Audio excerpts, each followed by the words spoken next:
Hello दोस्तों, स्वागत है आपका द जोरावल क्लासेस पे एंड आप सबका एक नए वीक में नए तरीके से नए अंदाज में स्वागत है। जैसा कि हम लोग अपने वन वर्ड सब्स्टिट्यूशन की सीरीज को आगे बढ़ा रहे थे, तो हम लोग अपने वन वर्ड सब्स्टिट्यूशन का पार्ट नंबर 3 कर रहे हैं। इसके पहले हम लोगों ने 2 पार्ट ऑलरेडी कर चुका है, इसलिए आप लोगों अगर पहली बार आए हो तो प्लीज उन दोनों पार्ट्स को जाके जरूर से जरूर देख लो। और हाँ, उसके पहले अगर आप लोग ये वीडियो पहली बार देख रहे हो तो आप लोग इस नंबर पे अपने नाम और जिस भी पोस्ट के लिए प्रिपरेशन कर रहे हो उस पोस्ट को लिख करके इस नंबर पे सेंड कर सकते हो, जिससे आपको एक व्हाट्सएप के ब्रॉडकास्ट ग्रुप से जोड़ दिया जाएगा और आपको टाइम टू टाइम नोटिफिकेशन मिलती रहेगी regarding KBS recruitment, regarding KBS preparation, कैसे प्रिपरेशन करनी है, सारी हेल्प आपको प्रोवाइड कराई जाएगी बाय अंकित सर। क्यों? अब ये अंकित सर जो हैं ये ऑलरेडी एक केबीएस में टीचर हैं, सो आप लोग इनके व्हाट्सएप नंबर पे अपना नाम और अपनी पोस्ट को भेज सकते हो। क्लियर? अब हम अपना सेशन स्टार्ट करते हैं। जैसा कि मैंने आपको लास्ट वीडियो में यानी लास्ट वन वर्ड सब्स्टिट्यूशन में आपको एक्सरसाइज दी थी, तो वो एक्सरसाइजेस क्या हैं, उनसे कैसे कैसे स्टार्ट करते हैं, तो उसमें से जो हमारी पहली एक्सरसाइज दी गई थी वो दी गई थी one who wishes to destroy all established governments law and order. मतलब एक ऐसा इंसान जो इस चीज की विश कर रहा हो कि जितने भी गवर्नमेंट के लॉ एंड ऑर्डर हैं उन सबको क्या करना है, डिस्ट्रॉय करना है। जितने भी गवर्नमेंट के स्टैब्लिश लॉ एंड ऑर्डर हैं उनको बर्बाद कर देना है, खत्म कर देना है।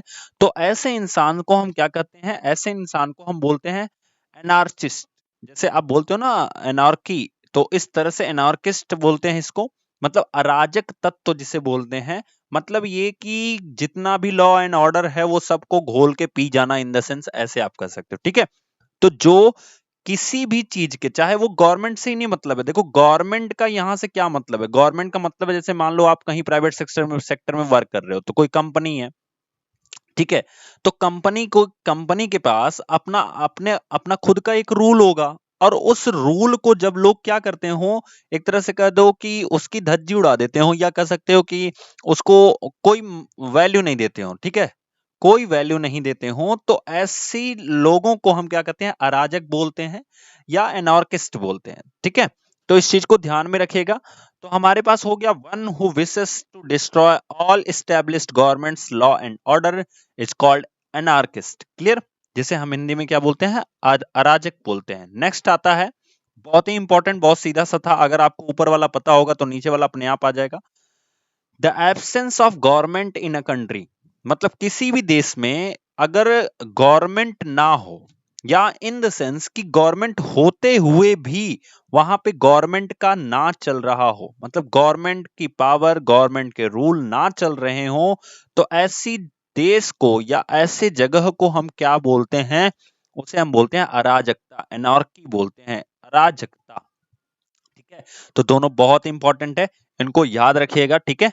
तो हो जाएगा one who wishes to destroy all established government law and order is called anarchist and the absence of government in a country is called anarchy. And हमारा लास्ट जो दिया गया था आपको, वो दिया गया था amusing short amusing story about some real person और इवेंट। मतलब एक कह सकते हो कि एक छोटी कहानी जो किसी एक रियल पर्सन के लिए हो, वास्तविक व्यक्ति के लिए हो, या इवेंट के लिए हो। जैसे आपका एक कह सकते हो कि एक दंगल जो मूवी बनी थी, ठीक है, वो एक रियल स्टोरी है। तो इस तरह से बहुत सारी मूवी जो कि अक्षय कुमार आपके करते रहते हैं, तो काफी रियलिस्टिक स्टोरीज के ऊपर करते हैं, तो उसे हम क्या बोलते हैं, एनेक्डोट बोलते हैं। क्या बोलते हैं? एनेक्डोट बोलते हैं, किस्सा बोलते हैं। एक शॉर्ट स्टोरी को हम क्या बोलते हैं, किस्सा बोलते हैं।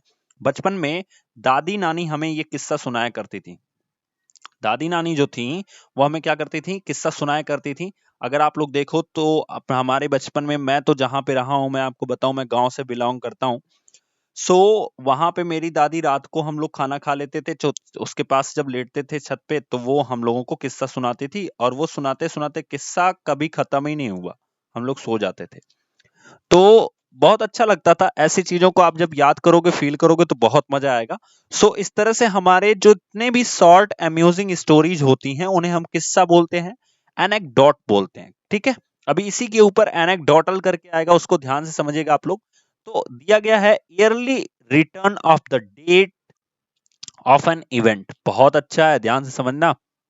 आप सबकी लाइफ में ये आने वाला है, कुछ लोगों की लाइफ में ये होगा भी, और इसी डेट के ऊपर बहुत सारे झगड़े भी होते हैं। तो yearly return of the date of an event. और मैं एक और हिंट देता हूं कि ये जो होता है ना वो शादी के बाद आता है। तो ऐसी डेट जो शादी के बाद हर साल रिटर्न होती है, और उस दिन झगड़े भी होते हैं, खास करके अगर आप वो डेट भूल जाओ। ठीक है, तो आई होप आप लोग इतना तो हिंट लगा ही लिए होंगे। तो इसे हम बोलते हैं एनिवर्सरी। क्या बोलते हैं? एनिवर्सरी, जो सबको पता है सालगिरह जिसे बोला जाता है ना। तो आप सबको अब याद आ गया होगा। हाँ हाँ हाँ, सही सर सही कह रहे थे। ठीक है, चलिए next. That which happens once in year, मतलब वह ऐसी चीज जो क्या होती हो, पूरे एक साल में एक बार घटित होती हो। पूरे एक साल में कितनी बार घटित होती हो? एक बार में। उसे हम क्या बोलते हैं? उसे हम बोलते हैं एनुअल। क्या बोलते हैं? एनुअल या सालाना बोलते हैं। ठीक है, एंड अगर वही चीज दो बार घटित होती हो, पूरे साल में दो बार घटित होती हो, तो हाफ ईयरली एग्जाम का नाम सुने हो? मतलब हाफ ईयरली एग्जाम मतलब जब हर आधे साल पे, हर 6 महीने पे वो चीज कंडक्ट कराई जाती हो, तो उसे हम क्या बोलते हैं? उसे हाफ ईयरली बोलते हैं। ठीक है, चलिए नेक्स्ट। डिवाइसन और डिपार्चर फ्रॉम कॉमन रूल और स्टैंडर्ड और व्हाट इज नॉर्मल। मतलब बहुत सीधी सी बात है कि किसी एक कॉमन रूल से या कॉमन चीजों से डिपार्चर कर जाना, या किसी एक नॉर्मल स्टैंडर्ड से डिपार्चर कर जाना, या जो भी नॉर्मल है उससे डिपार्चर कर जाना, उसे हम क्या बोलते हैं? उसे हम बोलते हैं एनोमैली। मतलब होता है असाधारण। क्या होता है? असाधारण। एनोमैली का मतलब होता है असाधारण। तो आई होप आपको समझ में आया होगा। दोस्तों, ये जो ऊपर की दोनों चीजें हैं ना, बहुत ही इंपॉर्टेंट है। इनको ध्यान से लिखना अपनी कॉपी में, और बहुत ध्यान से इसको याद करना, क्योंकि अब जब हमारा टेस्ट होगा ना, कुछ लोग टेस्ट नहीं दिए थे, तो वो ये जान लें कि टेस्ट देना बहुत इंपॉर्टेंट है। क्योंकि मैं आपको बता दूं कि आपके इस पूरे टॉपिक से आपको कम से कम 2 नंबर के क्वेश्चन मिलने वाले हैं, और 2 नंबर वो वैल्यू रखता है ना, उनसे पूछो जो कट ऑफ 95 की थी और 94 पे रुक गए थे, 93 पे रुक गए थे। सोचो, उनके हाथ से 2.5 साल की जॉब चली गई। मतलब अब तो नेक्स्ट टाइम उनको चांस मिलेगा ना। तो उन लोगों के हाथ से जो 2.5 साल की इनकम थी वो तो चली गई। अब ये आपके ऊपर डिपेंड करता है कि आप कौन सी चीज छोड़ रहे हो, कौन सी चीज ले रहे हो। तो देखो, मैं क्या कहता हूं ना, कोई चीज छोड़ना नहीं है, आपको सब कुछ लेना है। बिकॉज आप बताओ, आपके पास उतना ही टाइम है जितना एक बंदा जो सब पढ़ रहा है उसके पास टाइम है। आपके पास भी 24 घंटे हैं, उसके पास भी 24 घंटे हैं।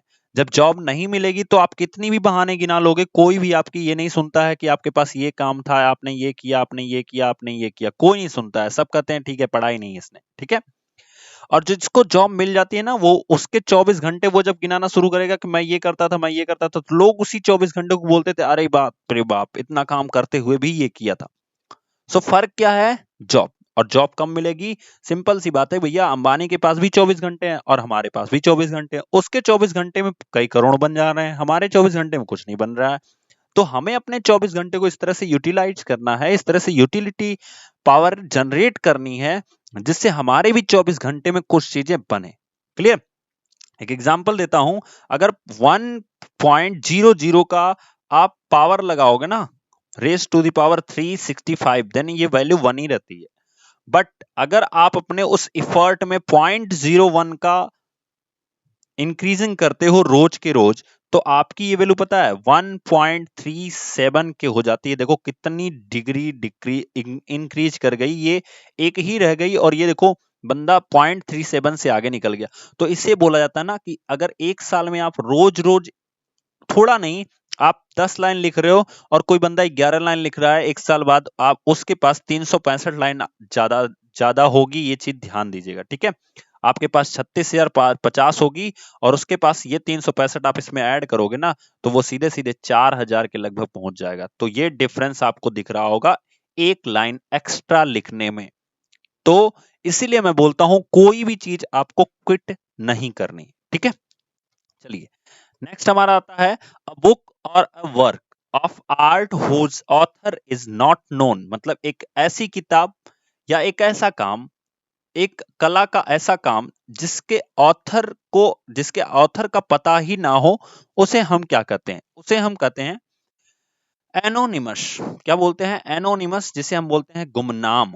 ठीक है, एनोनिमस का मतलब होता है गुमनाम। मतलब देखो, मैं आपको एक चीज और बता देता हूं, किसी भी चीज के नाम की जहां फीलिंग आएगी ना, वहां निम NYM जो होता है वो जरूर से जरूर होता है। जैसे आप देखो, सिनोनिम आप याद करते हो ना, तो देखो इसमें होता है एंटोनिम, देख लो, तो एंटोनिम में भी होता है।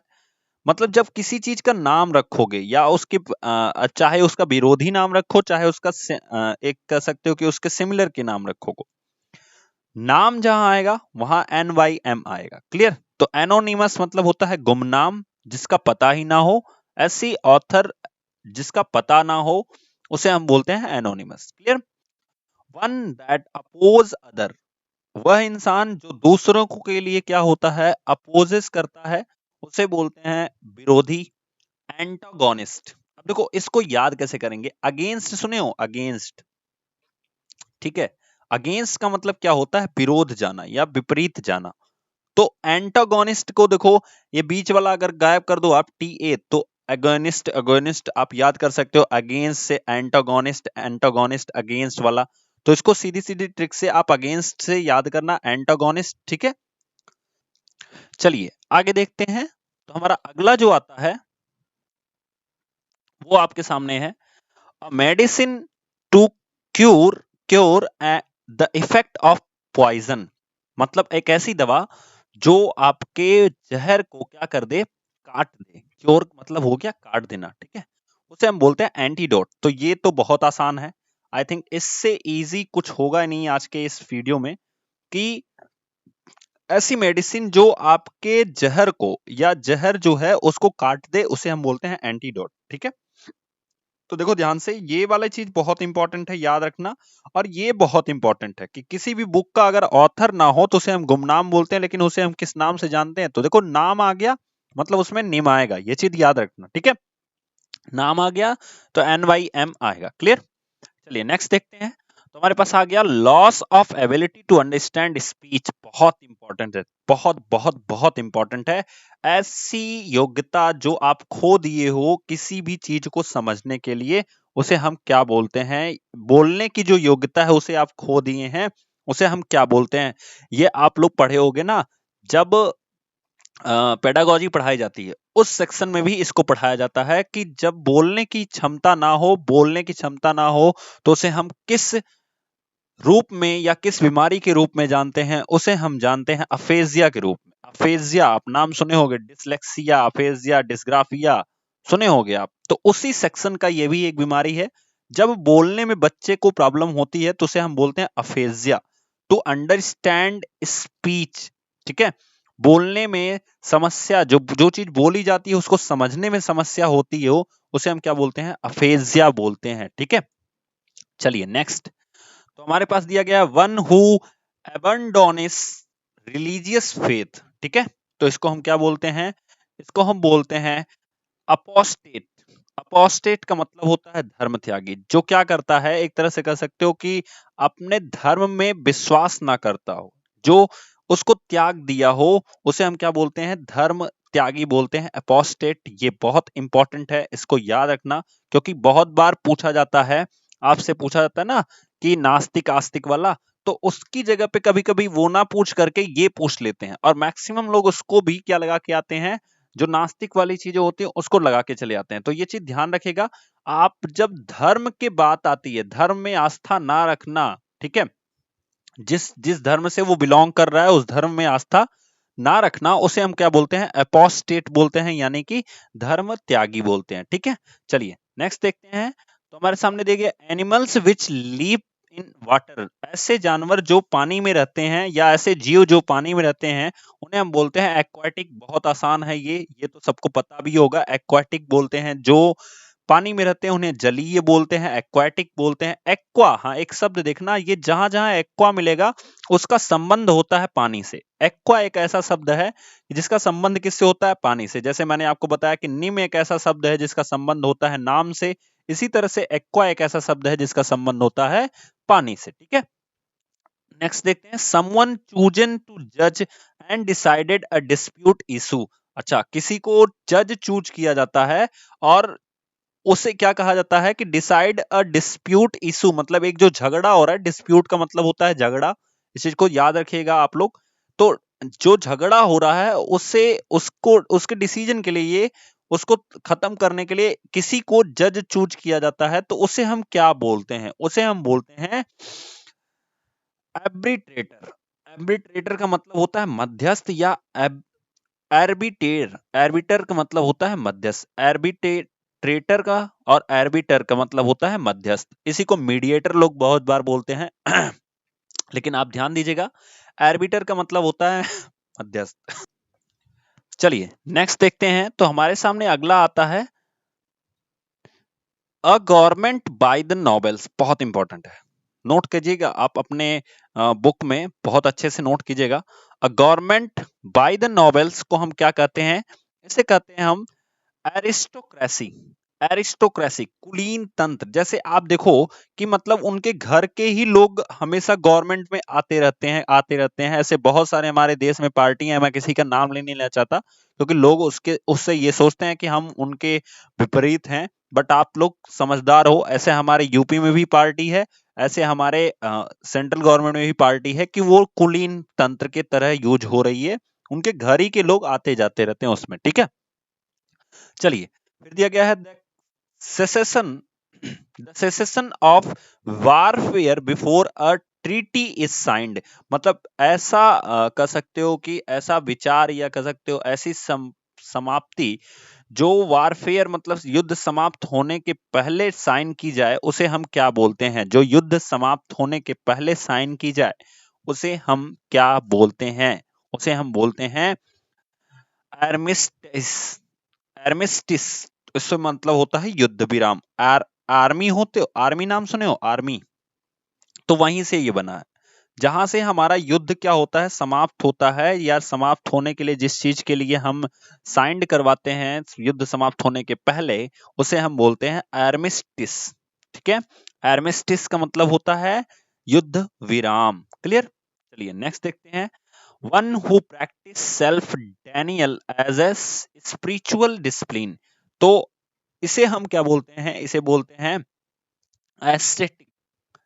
एसेटिक बोलते हैं, मतलब सन्यासी बोलते हैं, जो क्या करता हो, प्रैक्टिस करता हो खुद से स्पिरिचुअल डिसिप्लिन से। ठीक है, तो उसे हम बोलते हैं सन्यासी। ठीक है, नेक्स्ट देखते हैं, तो दिया गया है मर्डर फॉर पॉलिटिकल रीजंस। तो ऐसा मर्डर जिस जो क्या किया जाता हो, किसी पॉलिटिकल रीजन की वजह से किया गया हो, उसे हम कहते हैं उसे हम कहते हैं असैसिनेशन, राजनैतिक कारण से हत्या। असैसिनेशन का मतलब होता है murder for political reason. Clear?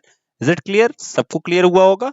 चलिए आज का हम अपना लास्ट देखते हैं, science of the influence of the stars और on human affair. Science of the influence of the stars, ध्यान से समझना, ऐसा विज्ञान जो नक्षत्रों पे, ग्रहों पे, या कह सकते हो तारों के इन्फ्लुएंस में होता हो, जिस जो संबंध रखता है ह्यूमन अफेयर्स से, उसे हम क्या बोलते हैं? एस्ट्रोलॉजी। ये तो सबको पता है, तो बहुत आसान सा है ये। तो आई होप आपको ये सारे सेशंस के अच्छे लग रहे होंगे दोस्तों।